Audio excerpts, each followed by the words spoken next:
It's day 6 and it's our last full day in this beautiful island, Boracay, and even though we've been here so many times before, we finally tried something completely new, the Paraw sailing. We actually had no idea what we were missing out on because this turned out to be the most relaxing and unforgettable highlight of our entire trip. Come sail with us and see Boracay like never before.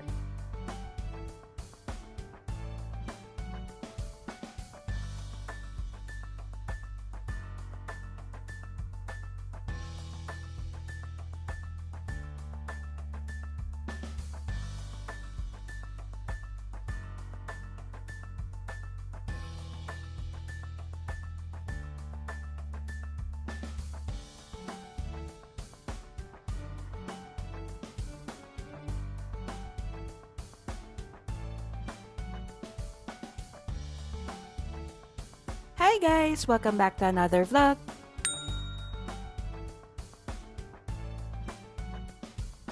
We once again started our day with a hearty buffet breakfast at our hotel. And for lunch, well, it was mang inasal, of course, by special request from our son. Since it was a Monday, we decided to just stay in and chill in our room after lunch. Later in the afternoon, we headed to the activity area for our last water adventure in Boracay, Paraw sailing. We booked it for 600 pesos per person and honestly, it turned out to be the most relaxing part of the whole trip. Indog na lang. Hey! Tawa! Swimming ka na naman dyan! Ay nako! Paraw sailing in Boracay offers a unique and serene way to experience the island's crystal clear waters and stunning sunset. These traditional Filipino outrigger sailboats provide a peaceful journey along the coastline, making it a popular activity for both tourists and locals. Paraw sailing typically involves a 30-minute to 1-hour sail, offering a tranquil experience on the water. These sails are especially popular during sunset, providing breathtaking views of the horizon. To ensure a comfortable and enjoyable sailing experience, consider bringing the following: sunscreen, waterproof bag for valuables, beach towel, camera or smartphone for photos. Paraw sailing during sunset is the most popular time. The sky turns gold, pink, and purple as you glide across the water. You don't actually have to worry because the sailors are experienced and life jackets are usually provided. It's a very chill ride, suitable for all ages. These are the best times to go.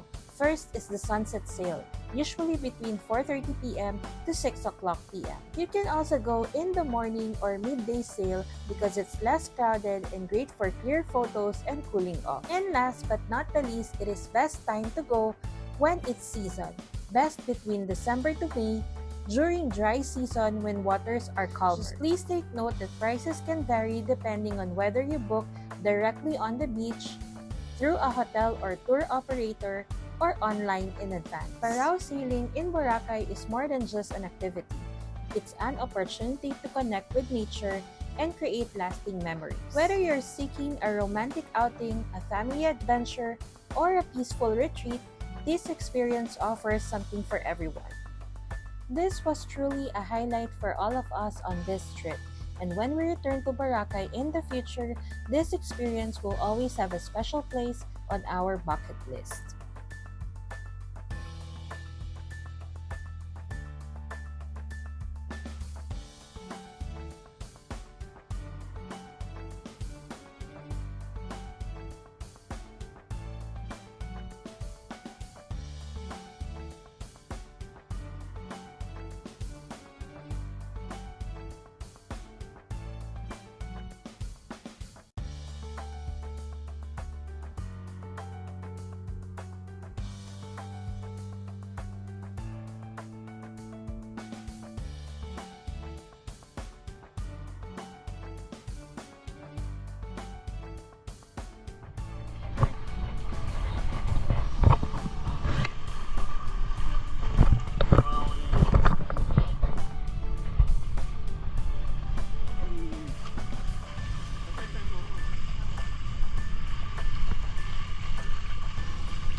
sunset. Jet ski, I'm telling you.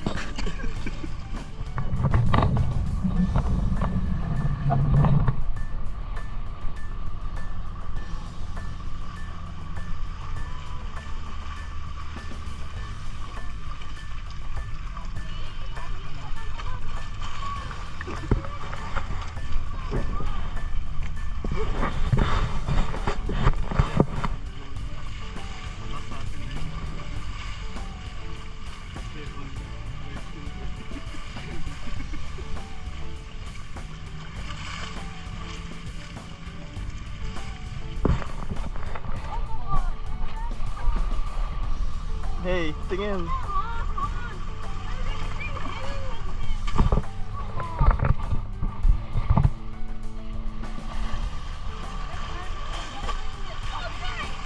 Diba?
slippers na kay Daddy.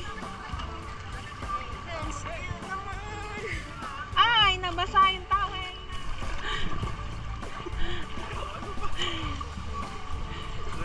Sabi ko, picture muna tayo eh. Kahit ganyan lang. Video na. Dali na. Sunset. Dali.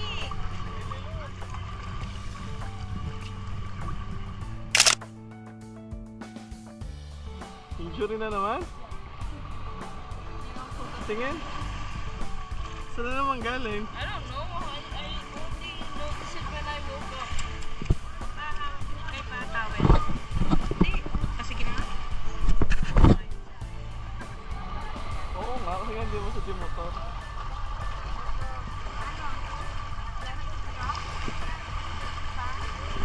Ready?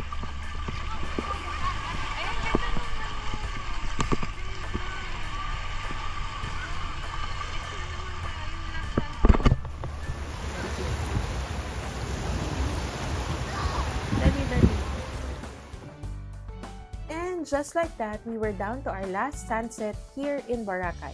We're so grateful to have spent such meaningful family time here, celebrating my son's birthday in this beautiful place. We don't know yet when we'll be back, but we truly hope it's soon.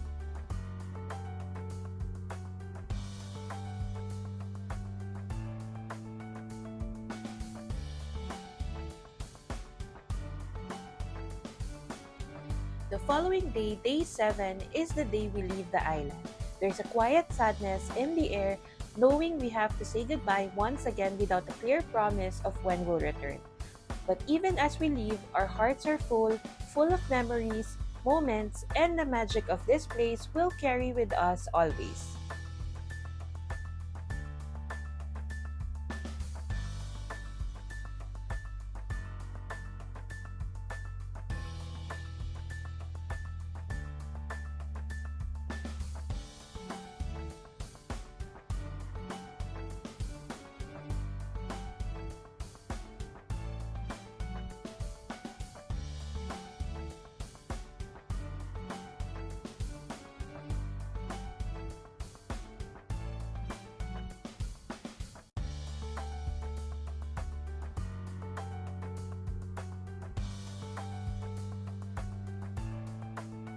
We started the day with our final buffet breakfast at the hotel. After that, we packed our bags and checked out, leaving them at the reception for safekeeping. For our last meal on the island, we headed to Mang Inasal, one last comforting meal before the journey home. Since we didn't have airport transfers arranged, the hotel staff kindly offered to help us with our bags all the way to the roadside.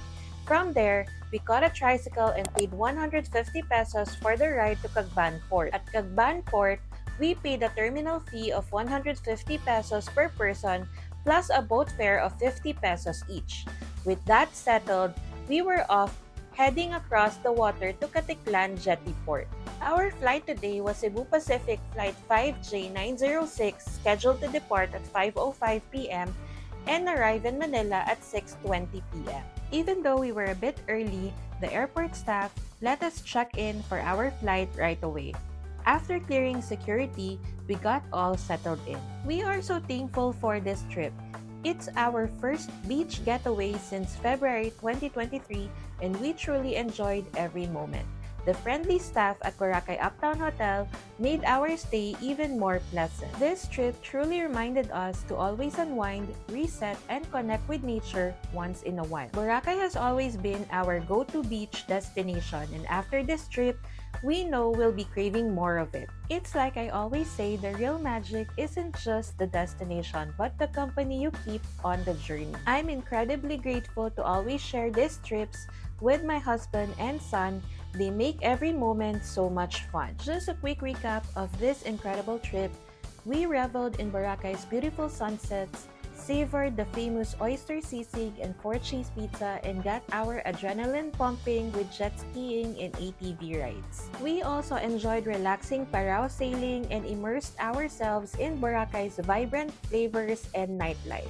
A new experience for us was the Boracay Party Yacht, and we absolutely loved every slide and dive into the ocean. Truly a week well spent with family and nature. It's time to say goodbye to our favorite island for now, but we're already looking forward to our next visit. And that wraps up another adventure. Thank you so much for coming along with us. We truly love sharing these moments with all of you. Don't forget to like this video, subscribe for more travel and family fun, and hit the notification bell so you don't miss our next upload. Thanks again for watching, guys, and see you again on the next vlog.